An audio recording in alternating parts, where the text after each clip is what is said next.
6ஆம் தேதி நைட்டே வந்து லைட்டா பெயின் இருந்துச்சு. அம்மா வயிறு வலிக்குதுமா அப்படிங்கிறத பார்த்தா அவங்களுக்கு இன்னொரு பயங்கர ஷாக்கு. டெலிவரி ஆகும் போது போய் துணியெல்லாம் எடுத்துருவாங்க. அத்தைக்கு அள்ளு விட்டுருச்சு. பேபியை காமிச்சாங்க. என்னம்மா என்ன குழந்தைன்னு பார்த்துக்க அப்படின்னு சொல்லி இப்படி காமிச்சாங்க. ஹாய் எல்லாம் எப்படி இருக்கீங்க? இன்னைக்கு தான் ஹாஸ்பிட்டல்லேருந்து வீட்டுக்கு வந்து கொஞ்சம் டெம்பராக ஸ்டெடியாக வந்து உக்காந்துருக்கேன். அதனால தான் சரி என்னோட டெலிவரி எக்ஸ்பீரியன்ஸ் எப்படி இருந்துச்சு, நான் இதுக்கு முன்னாடி டெலிவரி பார்த்தவங்கள்ட்ட என்னென்ன தெரிஞ்சுக்கிட்டேன் அப்படிங்கிறதெல்லாம் அவங்கக்கிட்ட நான் சொல்லலாம், ஷேர் பண்ணலான்னு சொல்லிட்டு வந்திருக்கேன். சொல்லவா? ஆரம்பிக்கலாமா? எப்படி இருந்துச்சுன்னா, வெள்ளிக்கிழமையே வலிக்குதுன்னு சொன்னா எனக்கு வந்து ஃபஸ்ட்டு டாக்டர்ஸ் என்ன சொன்னாங்கன்னா 37 வாரம் ஆயிடுச்சு, என்ன பண்ணலாம், டியூப்பு வச்சு நம்மளே பெயினை கொண்டு வந்துடலாம் அப்படின்னு சொல்லியிருந்தாங்க. 6ஆம் தேதி நைட்டே வந்து லைட்டாக பெயின் இருந்துச்சு. சரி சிக்கன் சாப்பிட்டா தான் சேரலன்னு சொல்லிட்டு எங்கள் அம்மா கிட்ட என்ன சொன்னேன், நைட் டைமில் வந்து என்ன போட்டாங்கன்னா அந்த தொப்புளுக்கு வந்து விளக்கெண்ணெய் போட்டால் குளிர்ச்சி, உச்சந்தலைக்கு எண்ணெய் வச்சாலும் குளிர்ச்சி அப்படின்னு சொல்லிட்டு எண்ணெய்லாம் தேய்ச்சி விட்டு படுத்து தூங்கிட்டோம். எனக்கு மட்டும் ஒரு மாதிரி வலி இருந்துகிட்டே இருந்துச்சு. சரி சிக்கன் சாப்பிட்ட சூடுதான்னு சொல்லிட்டு விட்டாச்சு. இத்தனைக்கு 2 பீஸ் தான் சாப்பிட்டல, சூடு பிடிச்சிக்கோ. ஏன்னா இதுக்கு முன்னாடி எனக்கு என் பெட்டுக்கு முன்னாடி இருந்த 2 பேத்துக்குமே சிக்கன் சாப்பிட்டு சூடுங்கிறதுனால சாப்பிடல. சூடு பிடிச்சிக்கிச்சின்னு சொல்லிட்டு நினச்சிட்டு இருந்தேன்னா, அப்புறம் சனிக்கிழமை மார்னிங்லேருந்து எனக்கு 7ஆம் தேதியிலேருந்து ஃபுல்லாக ஒரு இடுப்பு வலி இருந்துச்சு. இடுப்பு வலியும் அடி வயிறும் வலிச்சிட்டு இருந்துச்சு. காலையிலேயே டாக்டர் வந்தாங்க. இது மாதிரி பெயினாக இருக்குது, அடிவயிறு பெயினாக இருக்குது அப்படின்னு சொன்னேன். அதுக்கு டாக்டர் என்ன சொன்னாங்கன்னா, பெயினாக இருக்கா, ஃபஸ்ட் பேபி அப்படி தான் பெயின் வரும் அப்படின்னு சொன்னாங்க. ஏன்னா ஃபால்ஸ் பெயின்னு இருக்குல்ல, ட்ரூ பெயின் ஃபால்ஸ் பெயின்னு 2 இருக்கிறனால சரி இவங்க ஃபஸ்ட் பேபிங்கிறனால கொஞ்சம் முன்னாடியே வலி வரும் அப்படின்னு சொல்லிட்டு டாக்டர் சொல்லிட்டு காலையில் போயிட்டாங்க. எனக்கு அதுக்கப்புறமும் பயங்கர வலி. இந்த என் ஹஸ்பண்ட் கிட்ட கூட சொல்லியிருப்பேன், வலிக்குது, நான் அங்கிட்டு நடந்தேன் இங்கிட்டு நடந்தேன். சனிக்கிழமை ஓகே நாட் பேட், வலி இருந்துச்சு, அதோட முடிஞ்சிருச்சு.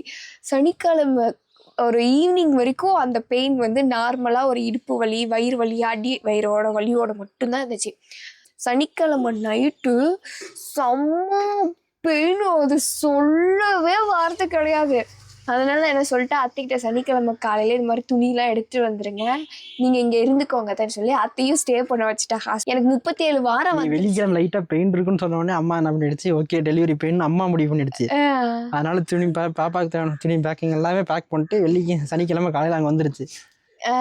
நீ சிக்கன் சாப்பிட்ட பெயின் சொன்ன உடனே கொஞ்சம் கேஷுவலாக இருந்தேன், நானும் அதான் கேஷுவலாக இருந்தேன். அவங்க கூட என்ன சொன்னாங்கன்னா, நம்ம திங்கக்கிழமை இல்லைன்னா ஞாயிற்றுக்கிழமை நைட்டு வந்து டியூப் வச்சுக்கலாம் பெயின் வர்றதுக்கு அப்படின்னு சொன்னாங்க. அந்த ஒரு நம்பிக்கையில தான் நானும் அங்கிருந்து கிளம்பி இங்கே வந்துட்டேன். எனக்கு சனிக்கிழமையும் பயங்கர பெயின். இவங்க என்ன சொன்னாங்க, சரி நாளைக்கு தானே டியூப் வைக்கிறாங்க, இன்னைக்கு ஏன் நம்ம இருக்கணும் அப்படின்னு சொல்லிட்டு அவங்க கேட்டாங்க இருக்கவா போவான்னு.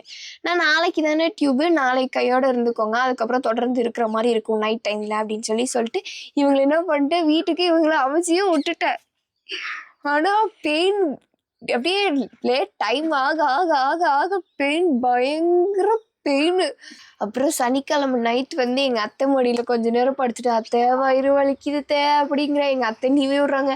எங்கள் அத்தை தூங்கினதுக்கப்புறம் எங்கள் அம்மா மடியில் படுத்துட்டு, அம்மா வயிறு வலிக்குதுமா அப்படிங்கிற. ஏன்னா பெட்டில் ஏறி படுக்க முடியல, பெட்டில் ஏறி ஒன் சைடாக படுத்து ரொம்ப பெயினாக இருந்துச்சு.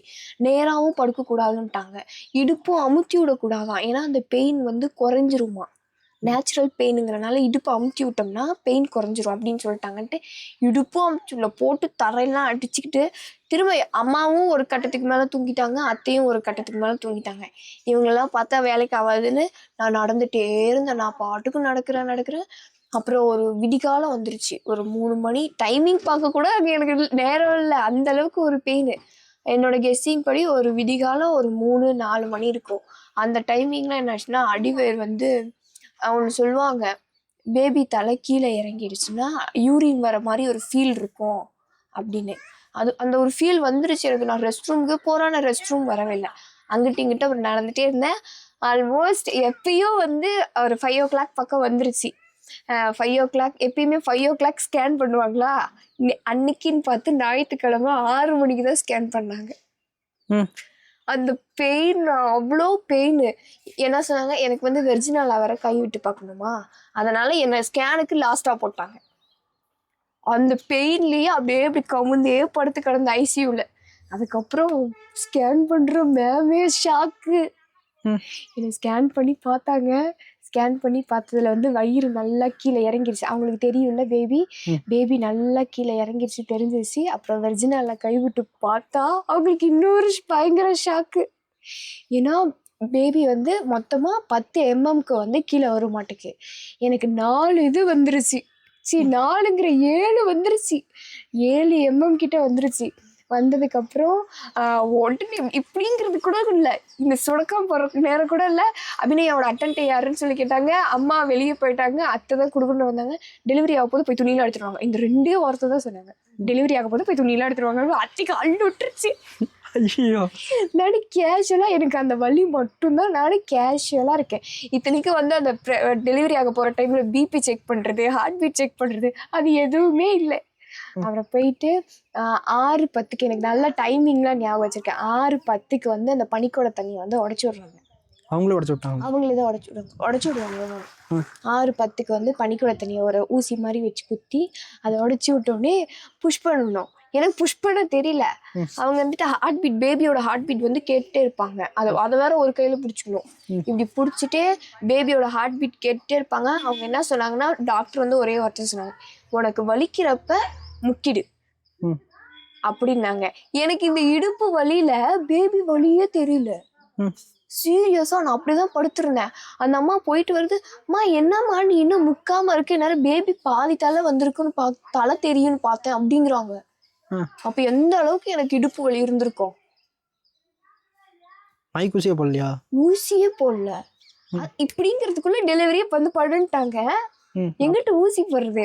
அதுக்கப்புறம் என்னாச்சுன்னா, ஒரு கையில இது பிடிச்சிட்டு, மேம் எனக்கு வலியே வரல அப்படின்னா, முக்கு பனிக்கூட தண்ணி வேற உடச்சு விட்டாச்சு. அப்படி எனக்கு முக்கவும் தெரியல, ஒன்றும் தெரியல.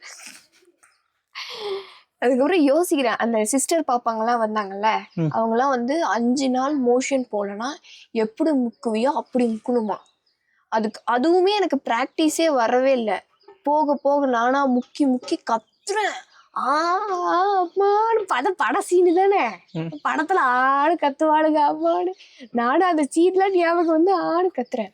கத்தாத, எதுக்கு கத்தக்கூடாது சரியா. இத்தனைக்கும் ஒரு எனர்ஜி குளுக்கோஸ் கூட போடல. குளுக்கோஸும் போடலையா? காலையில அம்மா 5:30க்கு உளுத்தங்கஞ்சி வாங்கி கொடுத்தாங்க. அதோட சரி, அந்த உளுத்தங்கஞ்சி மட்டும்தான் குடிச்சு. அதுக்கப்புறம் ஒரு சொட்டு தண்ணி கூட குடிக்கல. அப்புறம் முக்குமான்னாங்க. அப்புறம் அந்த டாக்டர் போயிட்டு இன்னொரு டாக்டர், ஒரு குழந்தை மாதிரி ஒரு டாக்டர் அனுப்பிச்சு விட்டாங்க. அவங்க வந்துட்டு 5 நாள் மோஷன் போனோன்னா எப்படி முக்குவியோ அது மாதிரி முக்கு, இடுப்பை தூக்கக்கூடாதான். இடுப்பை தூக்காம ஒரு மாதிரி பேக்ல இருந்து புஷ் பண்ணா எப்படி இருக்கும் ஒரு ஃபீல், அந்த மாதிரி ஒரு ஃபீல்ல முக்கு அப்படின்னாங்க. மேம் எனக்கு முக்க தெரியல மேம். அழுவுல வாய்ஸ்லாம் ஒரு மாதிரி ஆயிடுச்சு. தெரியல, என்ன பண்றது, ஃபர்ஸ்ட் டைம் வேற, ஃபர்ஸ்ட் பேபியா அப்படிங்கிறாங்க. நான் முக்க தெரியலன்னே. ஆமா மேம் அப்படின்னே. ஒரு கட்டத்துக்கு மேல நமக்கே ஒரு ப்ராக்டிஸ் மைண்ட் செட் வரும்ல, ஓ இப்படிதான் முக்கணும் மாட்டுக்கு அப்படின்னு சொல்லிட்டு. அப்புறம் அதை நோட் பண்ணி அதை அப்படியே நான் அப்படியே கொஞ்சம் கொஞ்சமா முக்க ஆரம்பிச்சேன். லைட்டா தெரிஞ்சிச்சு. நான் இதுக்கு மேல எனக்கு தொண்டை காஞ்சி போயிடுச்சு. ஏசி போட்டிருக்கு, அதுக்கும் தொண்டையெல்லாம் அந்த ஏசி போயிட்டு ஒரு மாதிரி ட்ரை ஆக ஆரம்பிச்சிருச்சு. அதுக்கப்புறம் சிஸ்டர்ஸ்லாம் வந்தாங்க. முக்குன்னாங்க. நான் முக்குன்னு லைட்டா பேபியோட ஹெட்டு தெரிய ஆரம்பிச்சிச்சு. அப்படி என்ன பண்ணிட்டாங்க, அதுக்கப்புறம் முக்குன்னு வரல, அப்படியே போட்டு இப்படி ஒரு சிஸ்டர் இப்படி அமுக்குனாங்க பாரு, லைட்டா அப்படியே வந்தா. அதுக்கப்புறம் அவங்களும் இருந்துட்டு, நீ இதுமேட்டுக்கு நீ முக்குறதுலதான் இருக்க அப்படின்னா. அப்படியே சிவா அப்படின்னு சொல்லிட்டு அப்படியே ஒரு முக்குன. அப்புறம் பேபியோட தலை வந்துருச்சு. அப்புறமேட்டுக்கு இப்போ முக்குன மாதிரி வெரி குட் சூப்பர், இப்போ முக்குன மாதிரி முக்கு அப்படின்னு சொல்லி சொன்னாங்களா. அப்புறம் அதே மாதிரி புஷ் பண்ண. அப்புறம் பேபியோட கையெல்லாம் வந்துருச்சு. அதுக்கப்புறம் இழுத்து ஜோஜோ வந்து என் வயிற்றுல போட்டாங்க தொப்புள் கொடியோட. அப்படியே போட்ட உடனே ஜோஜோ அப்படி கத்துச்சு. அது அப்பயே நான் என்ன சொல்றேன்னா, சரி சாமி கையில போட்டு, சரி சாமி சரி இல்லை ஒன்றும் இல்லை அப்படின்னு சொல்லி சொல்றேன்னா, டாக்டர் இருந்துட்டு ஒன்றும் இல்லை, புஷ் பண்ணாம இப்போ சரி சாமி சொல்றியா அப்படிங்கிறாங்க டாக்டர்லாம். அதுக்கப்புறம் என்னாச்சு, பேபியை காமிச்சாங்க. இந்தம்மா என்ன குழந்தைன்னு பார்த்துக்க அப்படின்னு சொல்லி இப்படி காமிச்சாங்க. அப்பயே அழுதுகிட்டே இருந்தா ஜோஜோ. 2 டைம் அழுதுட்டாங்க முன்னாடியே. காமிச்சாங்க. அப்புறமேட்டுக்கு எல்லாம் க்ளீன் பண்ணுவாங்க. அதுக்கு படுத்திருக்கேன். க்ளீன் பண்ணுவாங்க. என்ன சொல்கிறது, அந்த இத்தனை நாள் பீரியட் ஆகாத இதெல்லாம் வந்து இது பண்ணுவாங்க. அது குழந்தை எடுத்ததுக்கப்புறம் லைட்டாக கிழிச்சிட்டு அந்த நஞ்சிக்கொடி இருக்குல்ல, அது அப்படியே பொறுமையாக இப்படி இப்படி ஷேக், அந்த ஃபீல் எனக்கு நல்லா தெரிஞ்சு. இப்படி ஷேக் பண்ணி நான் தான் தெளிவாக முழிச்சிட்டு இருக்கேனே, இப்படி ஷேக் பண்ணி எடுத்தால் ஒத்து சூட்டு இருந்துச்சு. நம்ம செவுருட்டி இருக்கும்ல, அதே மாதிரி இவ்வளோ பெருசு இருந்துச்சு. நஞ்சு கொடியோட எடுத்து காமிச்சிட்டு திரும்ப கையெல்லாம் விட்டு க்ளீன் பண்ணி 10 மாதத்தோட பீரியட்ஸ் இருக்குல்ல, அந்த பிளட்லாம் வெளியே எடுத்துட்டு இது பண்ணாங்க. அப்போ நான் படுத்திருக்கேன். க்ளீன் பண்ணிட்டு எனக்கு ட்ரிப்ஸ், அதுக்கப்புறம் தான் ட்ரிப்ஸ் போடுறாங்க எனர்ஜி இல்லைன்னு. பார்த்துக்க எவ்வளோ கஷ்டப்பட்டுருக்கேன்னு. Proud of you. எனக்கு வந்து அந்த எப்படி சொல்கிறது, அந்த பேபி புஷ் பண்ணும்போது இந்த பெயின் கூட தெரிஞ்சுக்கொள்ள, ஆனால் அந்த இடத்துல கிழிச்சி ஸ்டிச்சிங் பண்ணும்போது தான் சுயநலவோடு இருக்கேன்ல, ஊசி போடவே இல்லை. அந்த ஸ்டிச்சிங் வந்து அந்த ஊக்கி எப்படி இருக்குன்னா, நம்ம மீன் தூண்டில் இருக்கு பாரு, அதே தான். அந்த தூண்டில அந்த நேரம் அப்படியே போட்டு சதையோட வச்சு கிழிச்சு தச்சு விட்டாங்க. எனக்கு அது பெயின் தான். என் இடுப்பு வலிக்கு கூட நான் அப்படி கத்தல, அந்த ஒரு பெயினுக்கு அவ்வளோ கத்துனேன். அதுக்கப்புறம் நினச்சி நான் படுத்திருக்கேன், ஸ்டிச்சிங்லாம் போட்டு படுத்திருக்கேன். 2 டாக்டரும் ஒரு சிஸ்டர் என்ன சொல்கிறாங்க, பாருங்க மேம் எப்படின்னு, ஃபர்ஸ்ட் பேபி ப்ரீமி, அதுவும் குட்டையாக தான் இருக்கிறா, 7 mmக்கு வந்திருக்கு, இவ எப்படி வலி தாங்கியிருக்கோம் இந்த பொண்ணு அப்படின்னு அவங்க ஆச்சரியப்பட்டாங்க. அப்போ எந்த அளவுக்கு ஒரு டாக்டரும் ஒரு சிஸ்டரும் இப்போ ஃபர்ஸ்ட் பேபிக்கே இவன் இந்த வலியை தாங்கியிருக்கான்னு ஆச்சரியமாக சொல்கிறாங்கன்னா, அப்போ எந்த அளவுக்கு எனக்கு பெயின் இருந்திருக்கும். அதை நான் அப்படியே கமுக்கமாக வச்சுட்டு இருந்திருப்பேன். எப்படி அப்படி அதை சுச்சுவேஷனை மெயின்டைன் பண்ணியிருப்பேன் பார்த்துக்க. சும்மா இல்லைல்ல, எல்லாரும் சொல்லுவாங்க இது பிரசவத்துக்கு போயிட்டு வர்றது வந்து மறுஜென்மம் எடுக்கிற மாதிரி. எனக்கு நாள் தான் மறுஜென்மம் எடுக்கிற மாதிரி இருந்துச்சு. இன்னொரு ஃபீல் என்னன்னா, அவங்கெல்லாம் பேசிகிட்டு இருந்தாங்க. அதுக்கப்புறம் 1 மணி நேரம் கழிச்சு இன்னும் அத்தைக்கிட்ட பேபியை கொடுத்து விட்டாங்க. அப்போ தான் பார்த்தேன். இதுக்கு முன்னாடி வந்து நான் என்ன, என்னோட பெயின் வந்து நேச்சுரல் பெயின். நேச்சுரல்னால் அது எதோ சொல்லுவாங்க, ஃபஸ்ட்டு வந்து டேட் சொல்லிட்டாங்கன்னா, ஒரு சிலருக்கு ஒவ்வொரு மாதிரி ஒரு சுச்சுவேஷன் இருக்கும்ல. இப்போ எனக்கு எப்படி கிட்னி ஆப்ரேஷனு அது மாதிரி, ஒரு சிலருக்கு ஹார்ட்டில் ப்ராப்ளம் அந்த மாதிரி இருக்கிறவங்களுக்குலாம் என்ன பண்ணுவாங்கன்னா, ஒரு வீக்ஸ் வந்துருச்சுன்னா ஆட்டோமேட்டிக்காக அவங்களே வந்து வலி ஊசி போட்டு இது பண்ணிடுவாங்க. எனக்கு அதுதான் பயம்.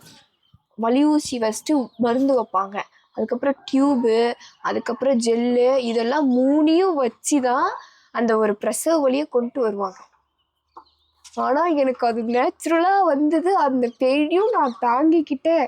அப்படிங்கும்போது எனக்கு தெரியுது ஐ எம் ஸ்ட்ராங்.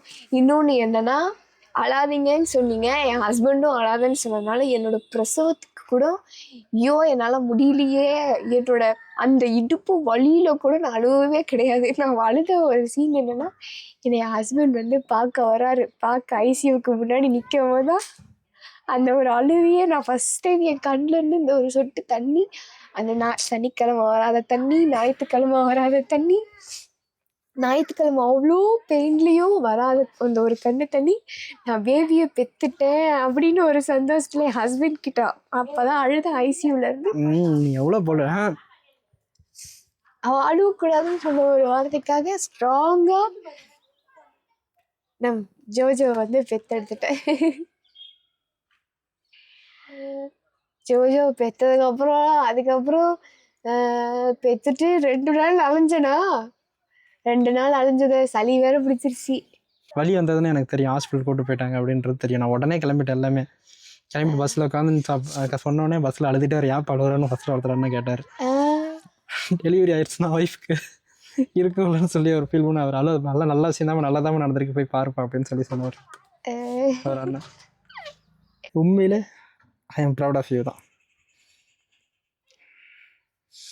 அது எக்ஸ்பிரஸ் சொல்கிறதுக்கு வார்த்தை இல்லை. That's it.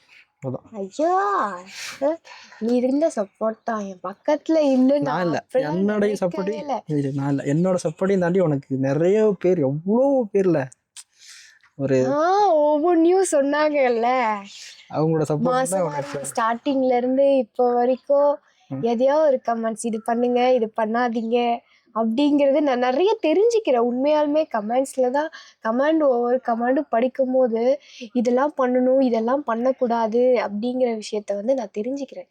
எனக்கு சப்போர்ட் பண்ண எல்லாருக்கும் என்னோட சார்பாகவும் என் ஹஸ்பண்டோட சார்பாகவும் ரொம்ப நன்றி. இது ஃபீல் ஹார்ட்ல இருந்து வந்துச்சு. ஏன்னா நான் எனக்கு தெரியல எப்படி நீங்க கமெண்ட்ஸ் பண்ணலன்னா ஒவ்வொரு விஷயத்தையும் கற்றுப்பண்ணான்னு எனக்கு அதுல ஒரு ஸ்பெஷல் இது ஞாபகம் இருக்கா உனக்கு? 8ஆம் தேதி தான் டெலிவரி ஆகுன்னு சொல்லி சொன்னார் ஒருத்தர். கரெக்ட். இதை சொல்லணும்னு நினைச்சேன். என்னோட இடிடி டேட் படி ஒரு பயோகிராஃபி 2 பேர் 3 பேரும் நினைக்கிறேன் 8ஆம் தேதி தான் எனக்கு.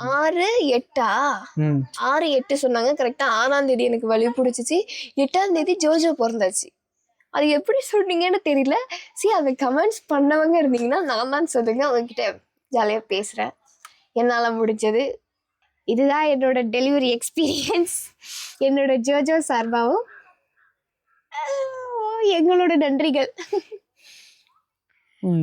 என்ன சொன்னீங்க?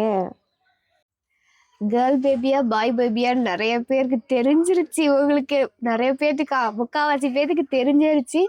இருந்தாலும் என்ன பேபிங்கிறத வந்து நான் இன்னொரு வீடியோவில் வந்து சொல்கிறேன். இப்போ ஜோஜோ போகிற டைமிங் வந்து 6:53 ஞாயிற்றுக்கிழமை 8ஆம் தேதி ஜோஜோ பிறந்தது. வெயிட் 2,300 தான் இருக்கு. ஓகே, வாமிட் வந்துருச்சுல. இதுவே பாரு 2,300 கொண்டு வந்திருக்கேன் பாரு கடைசி நேரத்துல சாப்பிட்டு. டெலிவரி நினைச்சுல யாரும் பயப்படாதீங்க.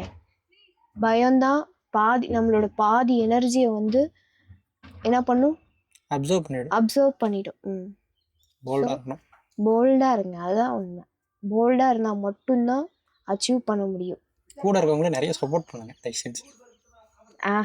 உனக்கான நிறைய சப்போர்ட் கிடைச்சதுல அது மாதிரி அவங்க கூட இருக்கவங்களும் அவங்களும் சப்போர்ட் பண்ணுவாங்க. கூட இருக்கவங்க அவங்களுக்கு தெரிஞ்சதெல்லாம் சொல்லித்தாங்க. அவங்கள பயன்படுத்தாதீங்க. ஆனால் சொல்லித்தரங்கிற பேரில் கேஷுவலாக இப்படி தான் இருக்கும், இது மாதிரி பண்ணால் போயிடும் அப்படிங்கிறத சொல்லுங்கள். ஏன்னா என்னோட வீடியோவில் நிறைய ப்ரெக்னென்ட் லேடிஸ் இருக்கீங்க எல்லாத்துக்கு. ஸோ ஸ்ட்ராங்காக இருங்க, அதை தான் சொல்லுவேன். முக்கியமாக ஒரு பொண்ணுக்கு வந்து என்ன ஸ்ட்ராங்னா ஹஸ்பண்ட் தான். அதுவும் டெலிவரி டைமில் முக்கியமாக. அவங்க திட்டுறாங்க, வலிக்குதுன்னு சொல்கிறோம், அது பண்ணுறோம் இது பண்ணுறோம் சொல்லி நீங்களும் திட்டாதீங்க. இது நிறைய விஷயத்த நான் ஹாஸ்பிட்டலில் பார்த்துருக்கேன். அந்த டைமில் தான் போட்டு திட்டுறது வேண்டாம். அதெல்லாம் ஹாப்பியாக பார்த்துக்கோங்க. என் ஹஸ்பண்ட் மாதிரி மோட்டிவேட்லாம் பண்ணி ஸ்ட்ராங்காக பார்த்துக்கோங்க.